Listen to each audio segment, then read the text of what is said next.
우리나라에서 고대사를 둘러싼 논쟁 정말 뜨겁죠? 유사 역사학이냐 아니냐를 두고 아주 치열한데요. 그런데 말이죠. 이 싸움의 뿌리가 놀랍게도 19세기 독일 철학에 있다는 사실 혹시 알고 계셨나요? 오늘 그 흥미로운 연결고리를 한번 따라가 보겠습니다. 맞아요. 유사 역사학이란 단어나 환단고기 같은 특정 문헌을 둘러싼 논쟁은 우리 사회를 정말 뜨겁게 달구는 주제 중 하나입니다. 이게 그냥 학자들끼리의 다툼처럼 보일 수도 있잖아요. 하지만 그 속을 들여다보면 우리가 역사를 어떻게 바라보고 생각하는지에 대한 아주 근본적인 시각 차이가 숨어 있습니다. 자, 한번 깊이 들어가 보죠. 이 갈등을 제대로 이해하려면요, 먼저 이 질문부터 시작해야 합니다. 과연 역사는 언제부터 우리가 아는 학문이 되었을까요?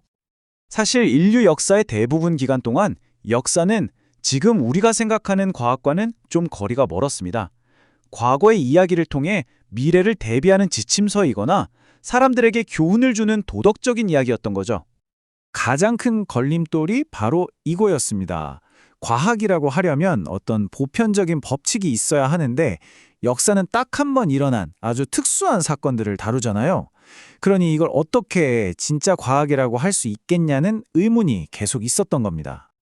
그런데 이 모든 흐름이 19세기 독일에서 극적으로 바뀝니다. 바로 여기서 벌어진 하나의 철학적 대결이 이후 200년 동안의 역사 연구 방향을 완전히 결정짓게 되죠. 그 해답을 제시한 사람이 바로 철학자 헤겔이었습니다. 헤겔은 역사에도 보편적인 원리가 있다고 봤어요. 그게 뭐냐면 바로 인간의 자유에 대한 의식이 계속해서 진보한다는 겁니다. 한마디로 역사는 발전하고 진보하는 이야기라는 거죠. 그러니까 헤겔에게 역사는 그냥 아무렇게나 일어나는 사건들의 나열이 아니었던 거예요. 명확한 방향, 즉 자유의 확장이라는 목적지를 향해 나아가는 하나의 거대하고 철학적인 서사였던 겁니다. 하지만 당시 권력층 입장에서 헤겔의 생각은 좀 위험했습니다. 신의 역할을 인간의 의식이 대신하는 것처럼 보였거든요. 그래서 헤겔에 맞설 대항마를 내세우는데요. 그가 바로 레오폴트 폰 랑케입니다. 네, 바로 이겁니다. 두 관점의 차이가 아주 명확하게 보이죠?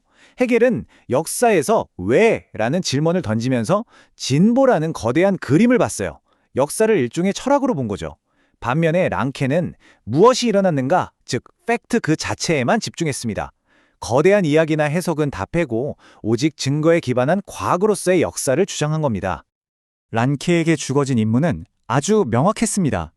거대한 이야기나 철학 같은 건 다 치우고 오직 실제로 일어났던 일, 즉 사실과 증거, 그리고 문서에만 집중하라는 것이었죠. 자, 그렇다면 19세기 독일학계의 이 싸움이 어떻게 멀고 먼 한불까지 와서 현대의 역사 논쟁에 영향을 주게 된 걸까요? 그 여정을 한번 쭉 따라가 보겠습니다. 이 실증주의라는 아이디어는 독일에서 태어나 근대화를 추진하던 일본으로 건너갑니다.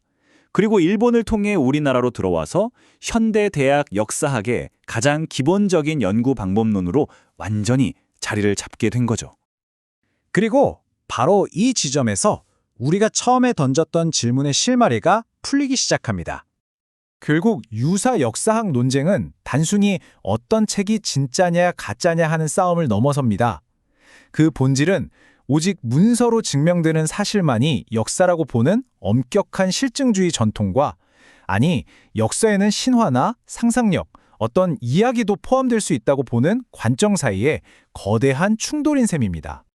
그러니까 앞으로 역사에 대한 논쟁을 보실 때 이건 단순히 과거 사실에 대한 다툼이 아니라는 걸 아실 수 있을 겁니다. 역사란 과연 무엇이어야 하는가를 둘러싼 무려 200년이나 된 거대한 질문이 그 배경에 깔려 있는 거죠. 여러분이 생각하는 역사는 사실의 기록인가요? 아니면 의미를 찾는 이야기인가요?